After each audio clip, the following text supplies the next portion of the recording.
towards the runway. This one is closer. Yeah. Okay, can you all hear me now? Yes. Okay, great.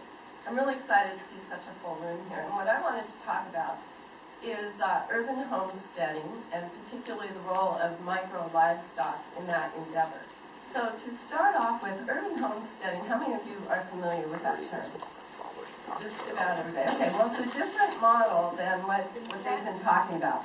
It's really more the intermediate model from going from our regular lives into a farm life. So on an urban homestead, you're talking about living in the city or suburbia on probably a lot that would be a quarter acre or less. That's what the average urban lot is. Or maybe even in a condo arrangement if you have a communal area. But let's just stick with these suburban lots. Is this feasible for college people? Absolutely, because many times college students go in on a house together that has a yard, and they could get, if they were renting, they could get their landlord's permission. Sometimes it's not so easily granted, sometimes it is, but they could get it for farming their own place.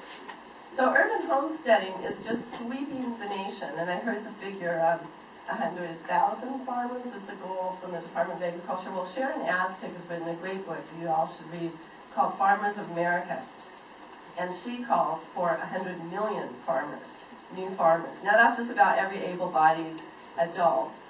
She also calls for, in this country, for 200 million household cooks, because so many of us have lost the skill of cooking, and so people just eat out, they eat packaged food, and even if they think they're cooking at home, it often involves just throwing hot dogs in the kettle or mac and cheese or something like that. So urban homesteading is a way to actually carry forth these huge numbers in our everyday lives. And there's a lot of books on urban homesteading because this is just taking off. And people have gardens and even urban farms where they're raising crops and have micro orchards and so forth. But I want to talk about micro livestock because that's the next wave of this progression.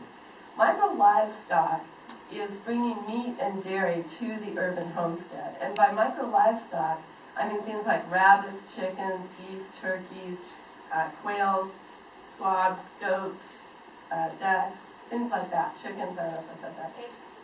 And pigs. And bees. Bees are sort of in a class of their own, but I count them as micro livestock. Can't do pigs. So the reason people are now interested in micro livestock is for a collection of both environmental and social and personal values. Now, I know that all of you know what I'm going to say for the next couple minutes, but I want you, if you can, to put this together in sort of a policy box, because I'm going to return to it in a few moments. I want people to understand that the cities of this country are dealing with a new world and a new set of policy benefits from bringing urban livestock, micro livestock, to the neighborhood. So what are the benefits of it? Well, reducing carbon emissions. We all know that meat is a major source of carbon emissions, especially methane. And so some forms of urban livestock can actually be very sustainable producers of meat. Packaging, when you produce your own meat on the backyard homestead, you don't need packaging. Transport obviously goes way down. For those concerned with peak oil in addition to climate, all of these concerns have double weight. Food security is an enormous concern now. If it's not at the forefront of city policy, they are asleep at the wheel. And I won't go into why food security is so important, but read Sharon Aztec's book. All of the cities in the country and around the world should be concerned with food security. So when you have micro livestock, you suddenly have a source of meat and dairy. Permaculture, it adds to, it sort of completes the circle of farming. If you can imagine an urban farm as sort of a micro farm, and if you've read books like Omnivore's Dilemma and studied some of these farming techniques, you reduce the need for inputs such as fertilizer when you have fertilizer just on site. So for example, rabbit droppings are great fertilizer. They're cold. You can put them on your garden as is. The health benefits of having your own meat and dairy, assuming you keep a healthy flock or a healthy rabbitry or whatever, are just amazing. You often don't know what goes into your meat supply or your dairy supply, and often you don't have control over it because the market really isn't something we control. So health benefits. And then finally, people who are concerned with animal welfare know that they are raising their animals in a responsible way.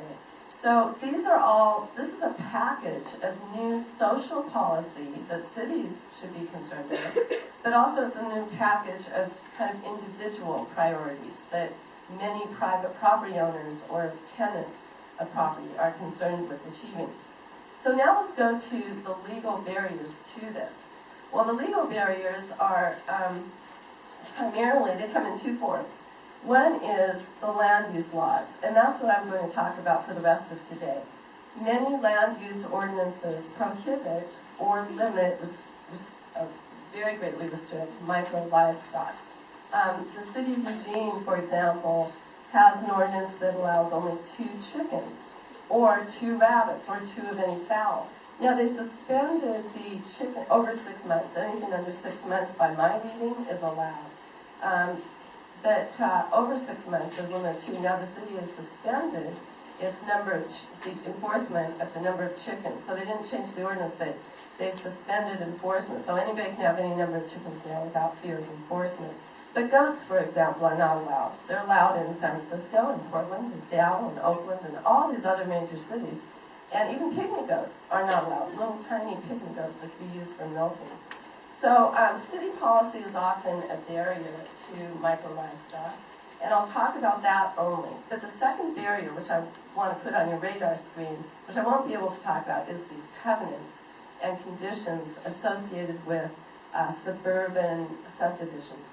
Because when you're in a subdivision, the developer of that subdivision imposes a whole set of conditions.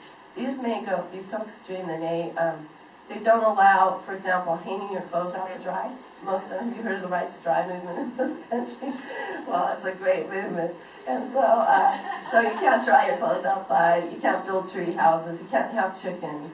You often have to have perfectly manicured lawns. It goes on and on and on.